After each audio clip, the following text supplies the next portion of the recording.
Magandang hapon sa lahat, narito ang 5 PM draw.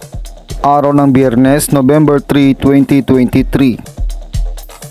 Para sa 2D Lotto, 5, 7 in exact order.